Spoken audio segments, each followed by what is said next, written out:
si lo remontamos un poco más atrás y leemos la música o los poemas de Guillermo Prieto, que en uno de ellos, cuando él era funcionario de Hacienda acá en la frontera de Tamaulipas, dice en uno de esos largos poemas que él publica en su Musa Callejera, dice, no, y cuando saca él precisamente como paño que hace un recorrido en la frontera con funcionarios de Hacienda del gobierno de Juárez y también de Lerdo de Tejada, principalmente de Juárez, que era parte de su equipo de trabajo, y no tenía ninguna, digamos, empacho ellos o resistencia en venir desde la Ciudad de México, donde radicaban, a una frontera que les quedaba a días y días y días de viaje. Y entonces en esa época lo que se acostumbraba en este tipo de personalidades tan importantes era consignar un registro a su paso por los diferentes lugares por donde ellos transitaban, y gracias a eso tenemos el registro del estado de Tamaulipas, que ya existía entonces, pero como estado de Tamaulipas. Y decía Guillermo Prieto, dice, no esperéis en estos grupos que de entusiasmo palpitan el jarabe turbulento que a los muertos resucita. Recuerden que el jarabe tapatío viene de aquí. Yo soy el jarabe de otro que a los muertos resucita.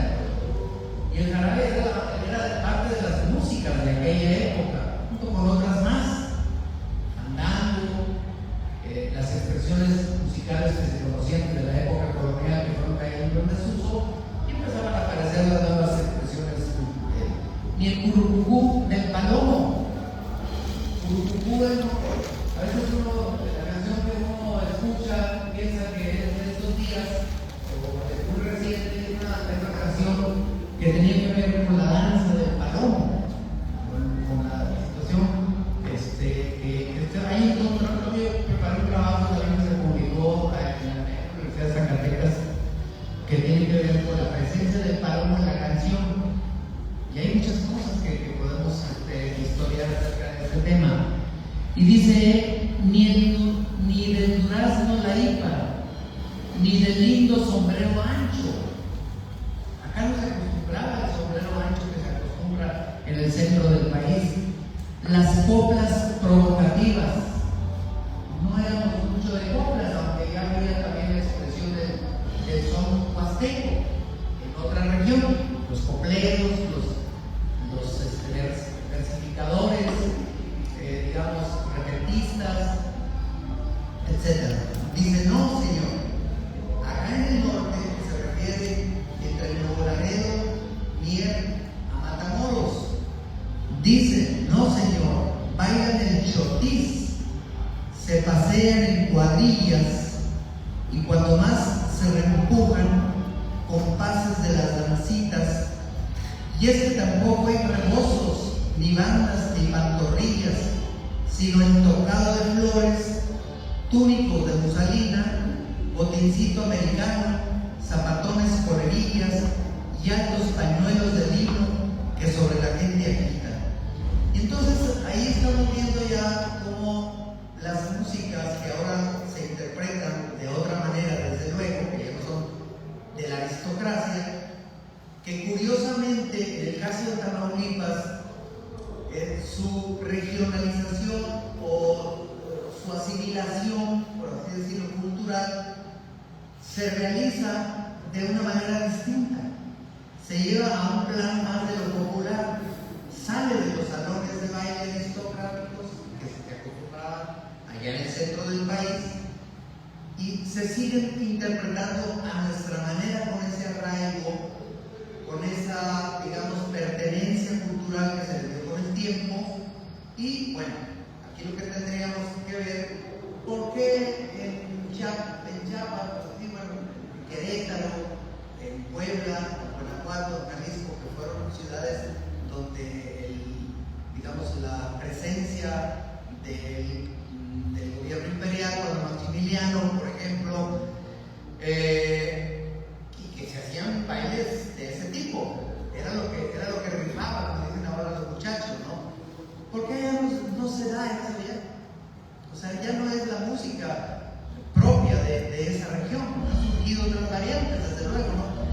Y en cambio, esa música que llegó a principios de las primeras décadas del siglo XIX se arraiga en Tamaulipas. ¿Y por qué se arraiga? Es la pregunta. ¿Por qué se asimila? Pues sencillamente porque a mí mi hipótesis es que todo esto se da gracias a la presencia de los músicos empíricos, de los músicos pobres, de los músicos campesinos, de los filarmónicos que de oídas escuchaban entonar estas melodías en las grandes orquestas o bandas militares y que en cierta manera las interpretaron a su modo y se convirtieron con el tiempo. Acuérdense que los procesos culturales no se dan de la noche a la mañana, son procesos. La cultura o la identidad regional no se da de la noche a la mañana. Vemos que el Halloween ahora está de moda aquí en la frontera y en otras ciudades del país. Pues estamos hablando de que en los años 60 apenas se escuchaba el Halloween, en los años 70, y poco a poco fue ganando terreno. ¿Por qué? La gente lo asimiló, lo hizo público. Y eso no lo podemos evitar. Así la música de estas personalidades, de esos campesinos, jornaleros agrícolas, por lo general, que habían encontrado el acordeón, principalmente un instrumento que ejecutaban, se empieza a desarrollar.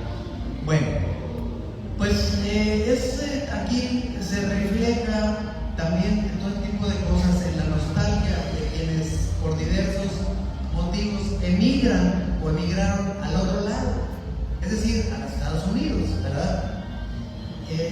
Esta región que tenemos tan cercana a nosotros, que como habían dicho Porfirio Díaz, estamos tan cerca de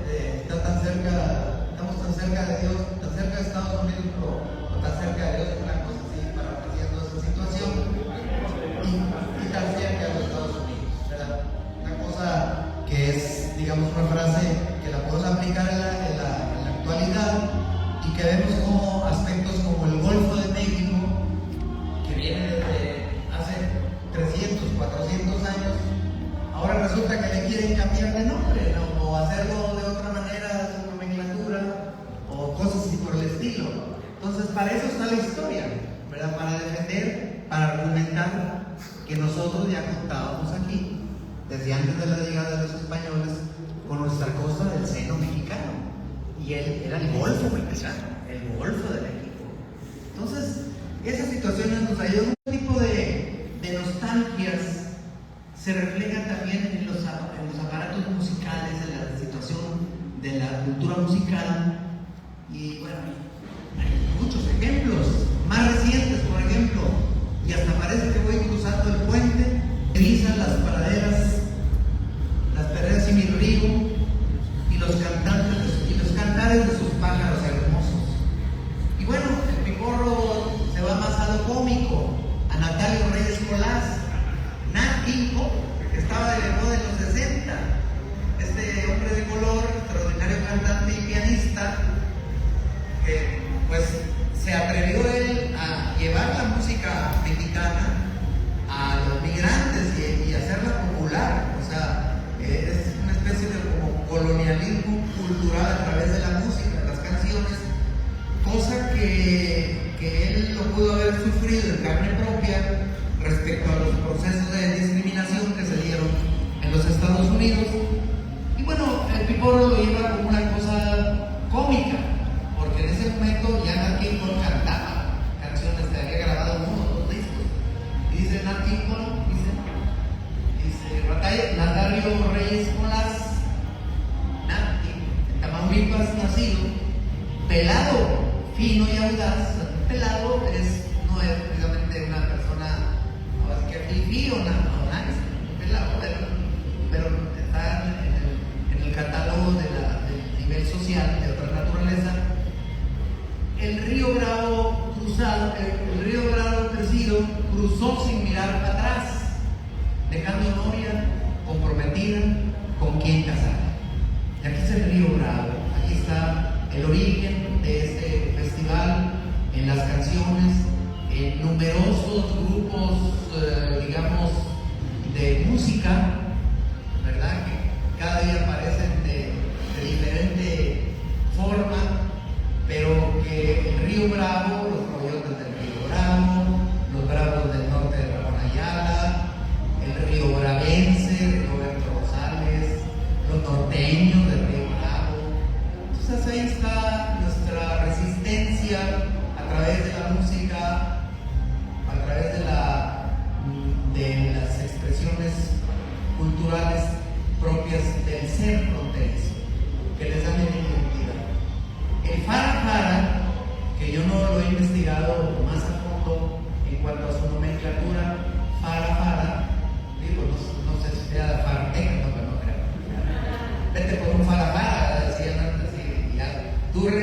entendía lo que es el código de los norteños, de los fronterizos.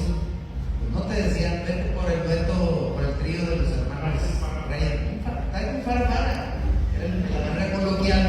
Bueno, pues yo lo que encontré es la investigación de un dramaturgo de Monterrey que dice que el vocablo se deriva del francés fanfare, que significa banda. Y tiene sentido lo que él dice, pero en este caso estamos hablando de 2 o 3 integrantes, en muchos casos, no puede ser más, pero el farafara básicamente eran 2 o 3 máximos integrantes de lo que era el farafara, o de lo que es el farafara en ese sentido. La otra era la murga, le llamaban, ¿verdad? Los músicos esos que pasaban tradicionalmente en algunas ciudades más o menos importantes, y sin saber de lo que, digamos, a la persona a la que le dedicaban su música, no estaba enterada, y ellos indagaban qué personas de cierto barrio de la capital del país, Monterrey, de Saltillo, San Luis, cumplían años. Entonces, no, yo sé que mañana cumpleaños Paco Ramos, ¿verdad? Entonces, la murga se organizaban ellos y te llevaban a serenata con un violín, con un bandolón, con una guitarra, con 2 violines, pero era otro concepto. Entonces aquí, pues, esa es parte digamos, el farafara para mí es un cofre musical, ¿verdad? Es un tesoro, ¿verdad? Musical, desde el punto de vista de la identidad estética del fronterizo. Hay una estética. Ayer que vimos cantar a los norteños, que vinieron la gente de Oscar Ayala, y lo vas a seguir viendo, hay una estética, ¿verdad? En el cancionero, en el personaje, representa al fronterizo, su vestimenta, su modo de ser, su modo de bailar, su modo de interpretar las canciones, sobre todo su estética, sus sombreros, sus botas, todo, sus anillas, todo lo que es parte de su vestuario. Y bueno, y también aquí caben los aspectos relacionados con la migración. Definitivamente, la música norteña, en farafara, es migración, es baile, es lenguaje, es vestuario, es trabajo también. ¿Por qué es trabajo? Porque todavía ayer le pregunté a Ángel, el que toca con Oscar, y le digo, ¿tú dónde te tocabas antes? Yo digo, no te conocía. Digo, no, yo toqué 2 años con Ramón Ayala, que toca muy bien y canta muy bien. Y le digo, qué bien. ¿Y tú de dónde eres?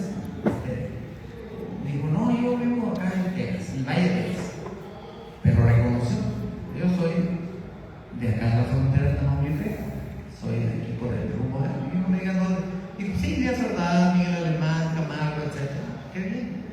Y me hizo recordar pláticas que yo tuve, por ejemplo, con Rey Bernardo, con el dueto Estrella de Miguel Alemán, y que me abrieron las puertas de su casa para platicar y saber algo de su historia, y coincidíamos en que muchos de los músicos que tuvieron éxito, o que grabaron, que sobresalieron, que sacaron, otros no, desde luego, como en toda la vida, eran jornaleros agrícolas en el Valle de Texas o en la región de Matamoros, que es la región algodonera.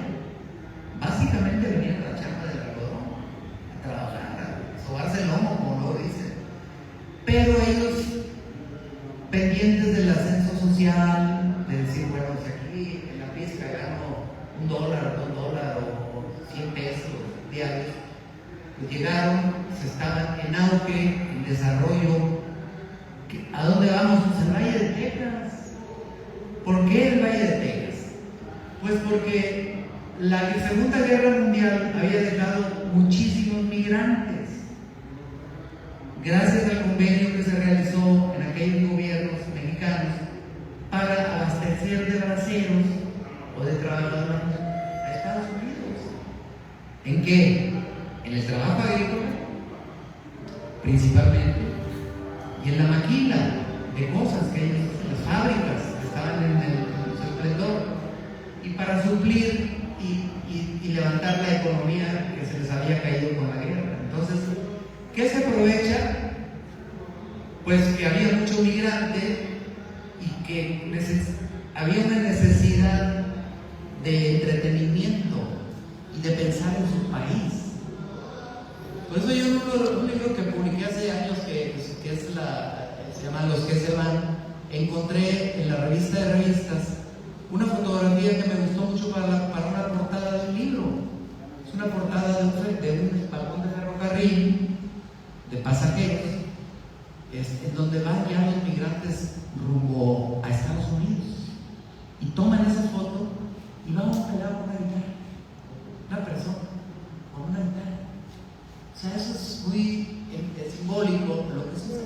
Entonces, sí fue una cosa que a mí me llamó la atención bastante, porque ahí surge también el aspecto de la radio, que ya empezaba a sonar, los salones de baile en ambos lados de la frontera, el entretenimiento de los salones de orquesta, que aquí era raro porque también había muchas orquestas, Reynosa, Matamoros, Mier, todo eso, y aquí Río Rico, que era una zona de tolerancia cercana a la frontera, donde se iniciaron muchos músicos.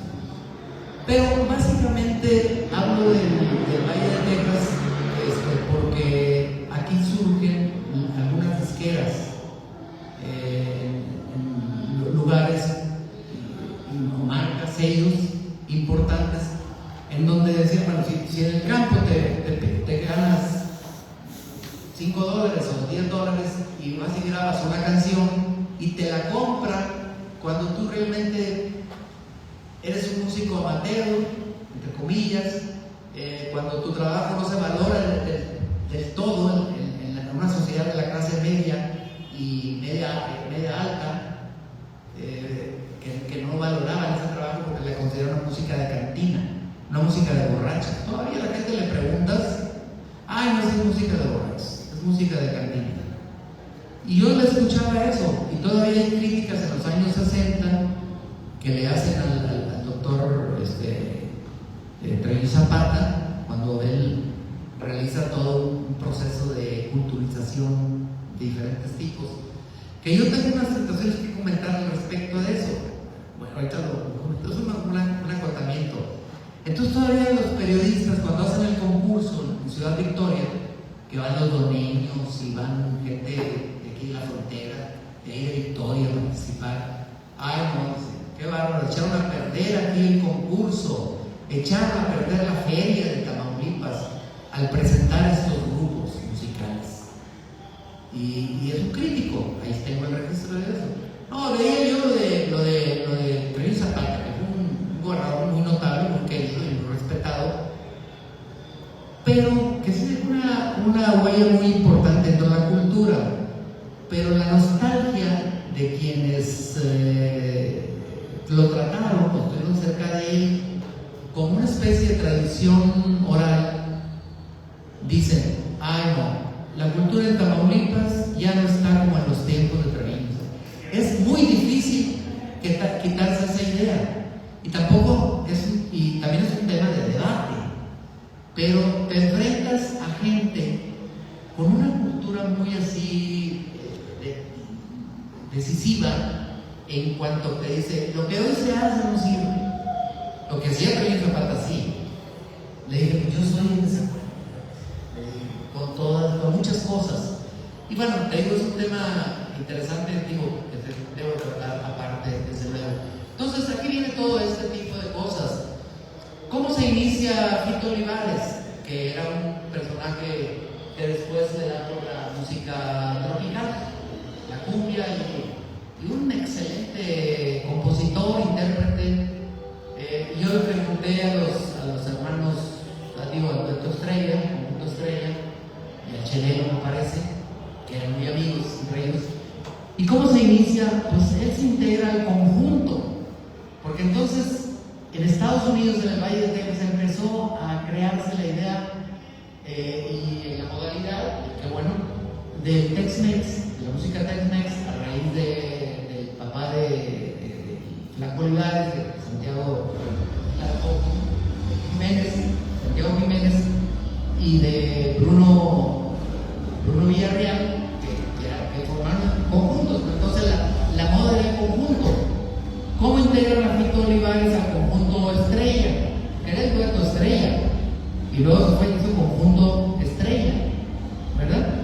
Entonces necesitaba un saxofonista, porque se puso de moda el saxofón también. Oye, ¿pero dónde hay un saxofonista? Aquí cerca. Pues sabes que en el ejido de ahí de Camargo, el ejido del Rechinadero, no sé cómo se llamaba el ejido ese, está un chavo joven, tiene como 14 años o 13. Vayan a verlo y sabe el saxofón. Y dice que, a ver, Martín me platicó, dice, llegamos a la casa y su papá nos recibió. Oiga, venimos a buscar a Fito, a Rodolfo. Sí, ¿para qué? No, pues es que necesitamos un saxofonista. Y se escondió debajo de la mesa, porque le daba vergüenza y le daba miedo. Y no, pues, no sé, no estaba. Fíjate, rancho al fin, rápido, encontramos esta casa, también modesta de madera o algo por fuera. Y sale y le dice, oye, ¿tú sabes tocar el saxofón? No, me metan en esos líos y lo ponen ahí. Bueno, ¿qué es lo que tengo que hacer? Pues escucha la radio, escucha los discos de saxofón. Porque ya tenía el talento. Entonces, ¿cómo se va formando y haciendo estas cosas?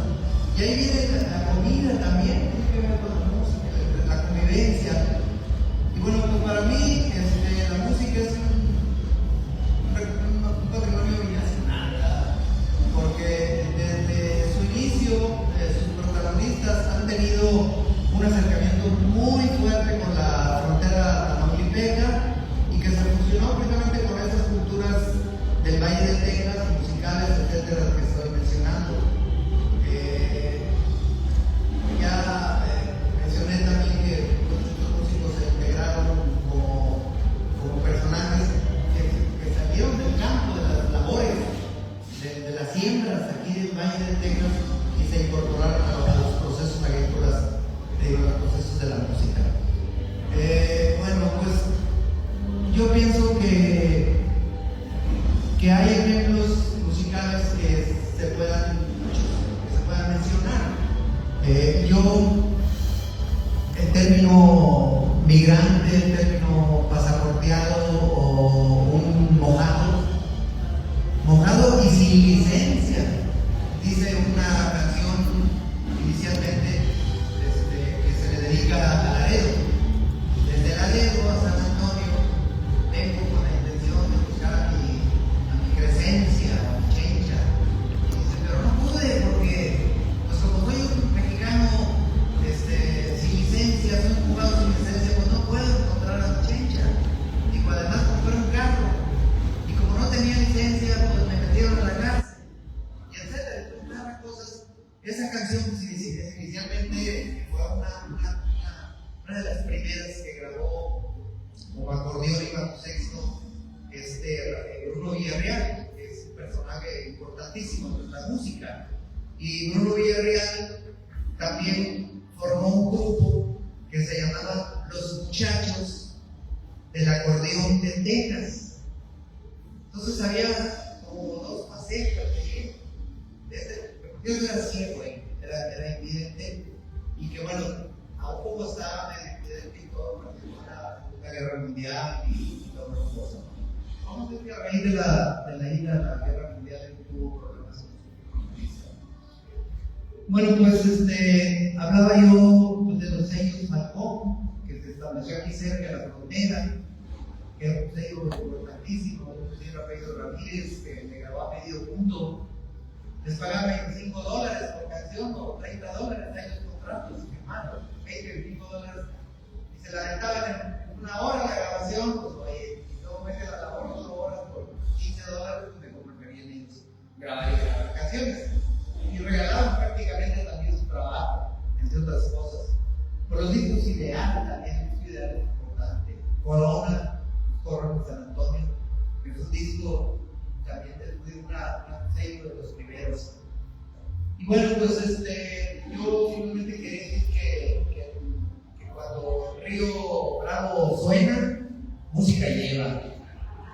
El agua es una expresión de vida, es una expresión sonora, poética, musical, es una expresión tranquila. A veces las aguas son desbordadas, impredecibles, enfurecidas por su naturaleza, que fluye dentro de los oleajes como un estado de ánimo.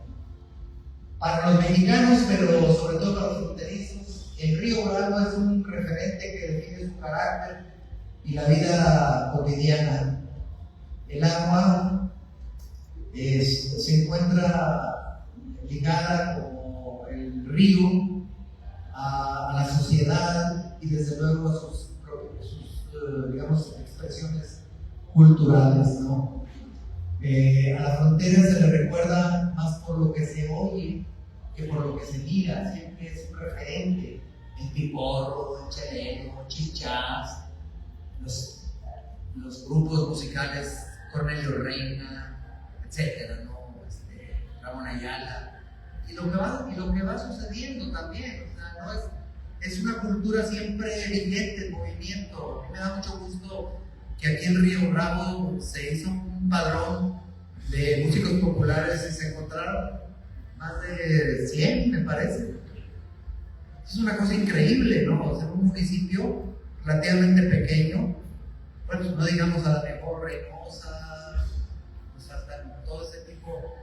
Y qué bueno que se hace este tipo de ejercicios dentro del proyecto que se está trabajando, porque estos son estadísticas que nos ayudan a entender también y explicar el porqué de la música norteña, ¿no?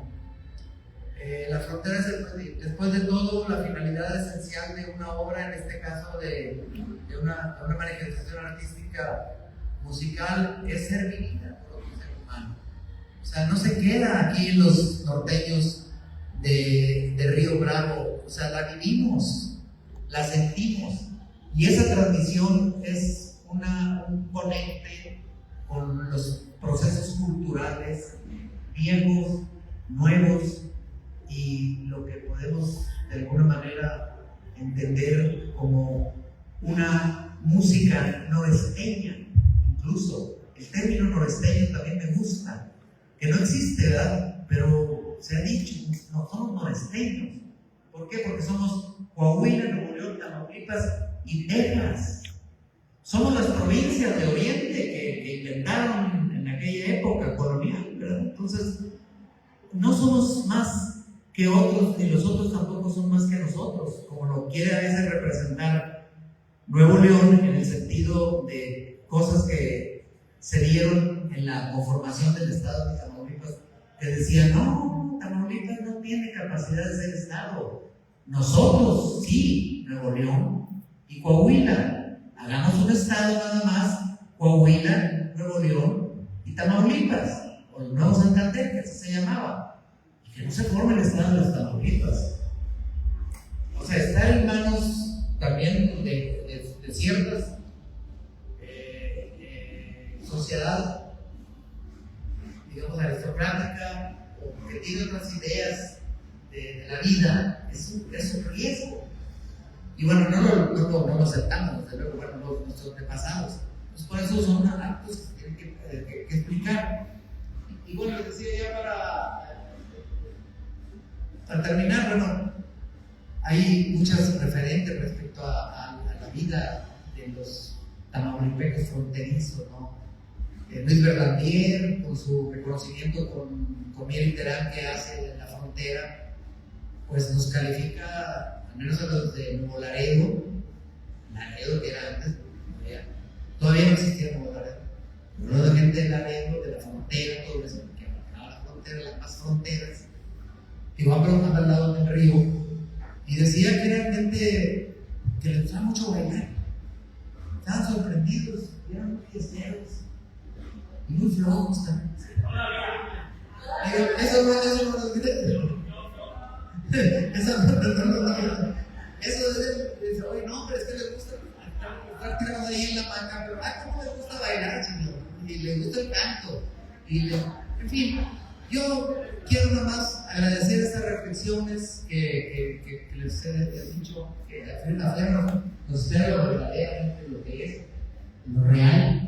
Decirles que muchas gracias y que todo esto obedeció a la publicación de un libro que está en ciernes, de Punta y Talón, que es un libro que estamos trabajando, que yo vamos a hacer la segunda edición corregida y aumentada con los elementos que la investigación y las oportunidades de la vida me han dado en estos últimos años.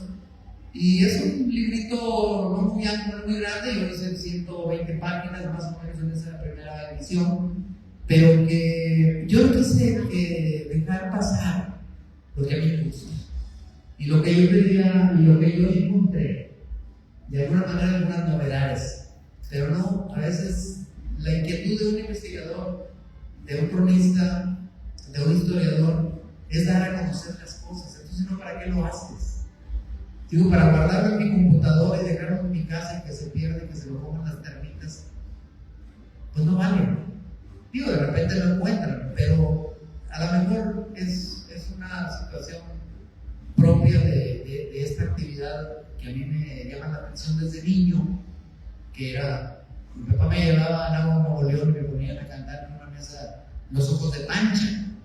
Ándale, sube la paga, creo que se acostumbraba. Ahora me dicen varias gentes que a los niños de aquella época, de mi generación, de los 50, los subían en una mesa y mi tío era sastre en agua, entonces me mesota grandota que se suba Paco a la entrada cantando Los Ojos de Pancha. Yo creo que de ahí, de alguna manera, y la radio influyó en mí, con sus canciones de los montañeses del Álamo, con el Piporro, con otros más, en que me gustara esta música que yo la veía a veces en términos que la despreciaba.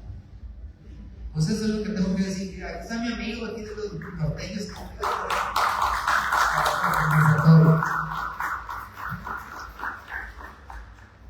Agradecemos la participación del cronista de Ciudad Victoria, el maestro Francisco Ramos Aguirre, y les invitamos a pasar a la explanada de la